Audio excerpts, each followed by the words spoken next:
Hola amigos, bienvenidos a mi canal.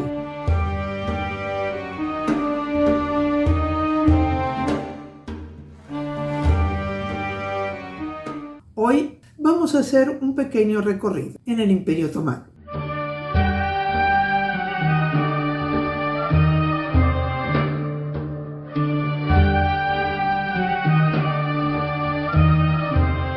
Los judíos, gracias a sus extensas redes comerciales, se convirtieron en intermediarios claves en el comercio internacional del imperio.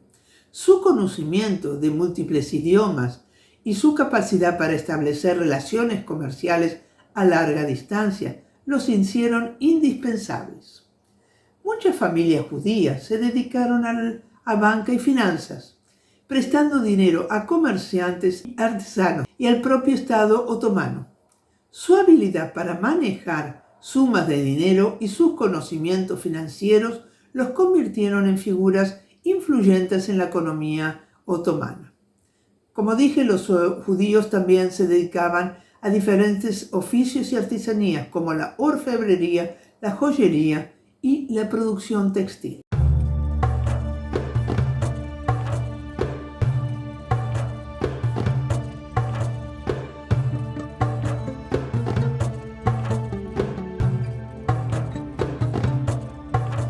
Como ejemplo de esto que acabo de nombrar, vamos a dar el nombre de José Nasi, duque de Naxos.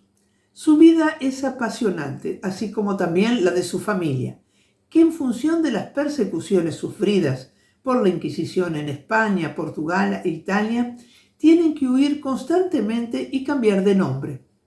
Él, por ejemplo, nació en Portugal con el nombre cristiano de José Micas o José Migus.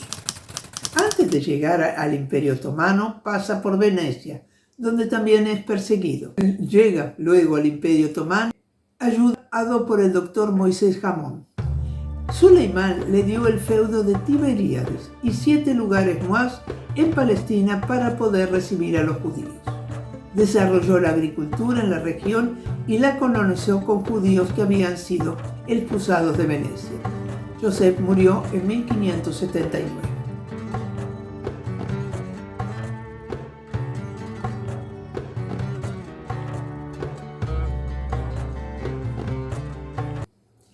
En este recorrido en el mundo de las finanzas no podemos olvidarnos de dejar el nombre de una mujer que tuvo mucha importancia y que era de la misma familia. Se trata de Gracia Méndez Nasi. Su nombre en hebreo era Hannah Nasi. El nombre cristiano también era Beatriz de Luna Miqués. Nació en una familia aragonesa judeo-conversa que huyeron para Portugal en 1492. Era sobrina y socio de Joseph Nasi. Inclusive estaba casado con él por un acuerdo familiar.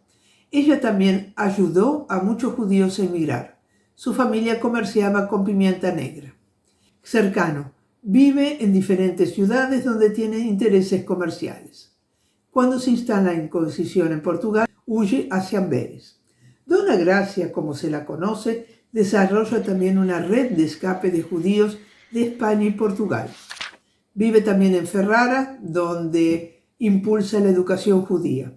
En Salónica tuvo una actuación comercial y educativa muy importante, fundando sinagogas y yeshivot. Yeshivot son escuelas religiosas. Es conocida como la Señora.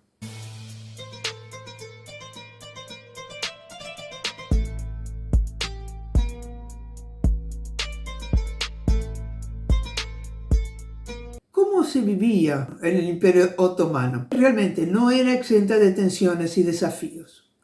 A pesar de la relativa tolerancia, los judíos también enfrentaron periodos de discriminación, violencia. Los pogroms y las acusaciones de usura no eran infrecuentes, especialmente en momentos de crisis económico-política. A pesar de esta, los judíos también actuaron en otras áreas, como por ejemplo, en el idioma y la literatura. Los judíos contribuyeron al desarrollo de la literatura y la cultura en los idiomas del imperio, como el turco, el ladino y el yiddish. En la filosofía y religión, los rabinos y pensadores judíos desempeñaron un papel importante en la vida intelectual del imperio, contribuyendo al desarrollo de la filosofía y la teología judía. En la arquitectura, las sinagogas construidas por las comunidades judías eran a menudo obras arquitectónicas de gran belleza y complejidad.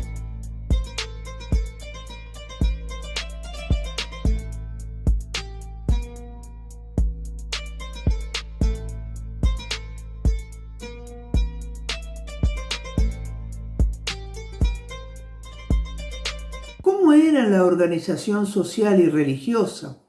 Bueno, las comunidades judías en el Imperio Otomano eran un tejido rico y diverso, con costumbres y tradiciones que se desarrollaron a lo largo de los siglos. A pesar de las diferencias regionales y temporales, existían ciertos elementos comunes en su organización social y en su vida cotidiana. El Kahal era la unidad básica de la comunidad judía. Era una especie de ayuntamiento judío que se encargaba de gestionar todos los aspectos de la vida comunitaria, desde la recaudación de impuestos hasta la resolución de disputas internas. El rabino era la autoridad religiosa máxima de la comunidad. Además de sus funciones religiosas, el rabino a menudo desempeñaba un papel importante en la vida pública, representando a la comunidad frente a las autoridades otomanas. Las sinagogas eran el centro de vida religiosa y social de la comunidad. Se utilizaba para oración, el estudio de la Torá y la celebración de eventos comunitarios. Las costumbres judías del Imperio Otomano eran predominantemente sefaradíes, descendientes de los judíos expulsos de España en 1492. Sin embargo, también había comunidades askenazíes originarias de Europa Central y Oriental. Cada grupo tenía sus propias costumbres, aunque a lo largo del tiempo se produjeron mezclas y sincretismos. ¿Qué idioma hablaban? Bueno, como ya dije, el ladino, un dialecto judeo-español, era el idioma común de los sefaradíes. Sin embargo, los judíos también hablaban turco y las lenguas locales. ¿Cuáles eran las fiestas judías? Celebraban con mucho fervor de las más importantes: Rosh Hashanah, Año Nuevo, Yom Kippur, Día del Perdón, Pesach, Pascua y Shavuot.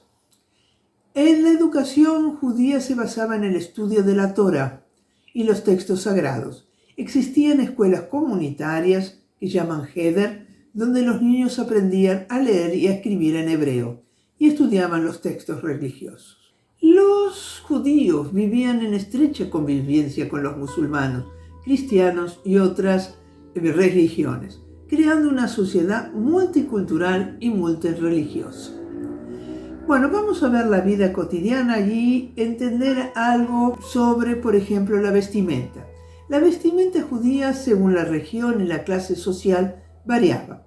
En general, los judíos tendían a vestirse de forma similar a sus vecinos no judíos, aunque a menudo llevaban algunos distintivos que los identificaban como judíos. Así como lo pudimos verificar, por ejemplo, en Toledo, durante la dominación árabe, la vestimenta de los judíos, cristianos y musulmanos no eran diferentes.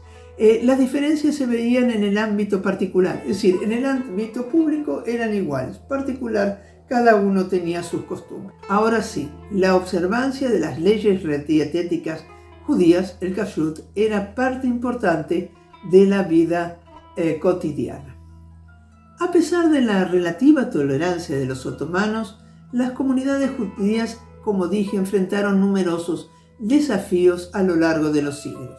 Pogroms, expulsiones, discriminación económica fueron algunas de las dificultades que tuvieron que superar. Sin embargo, gracias a su fuerte sentido de comunidad y de su fe, los judíos lograron preservar su identidad y cultura. En resumen, los judíos fueron una parte integral de la sociedad otomana, contribuyendo de manera significativa a su desarrollo cultural y social. Su historia en el Imperio Otomano es un testimonio de la compleja interacción entre religión, etnia y política en un imperio multicultural.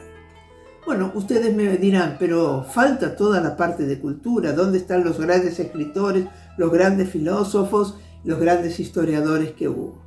Bueno, esto lo voy a dejar para el próximo capítulo.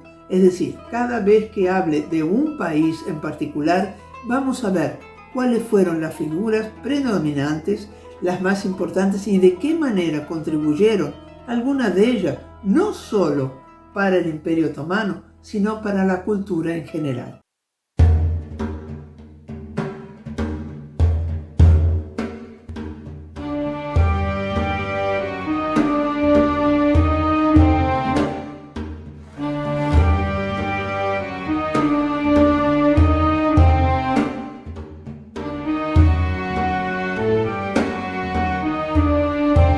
Muchas gracias por asistir al programa.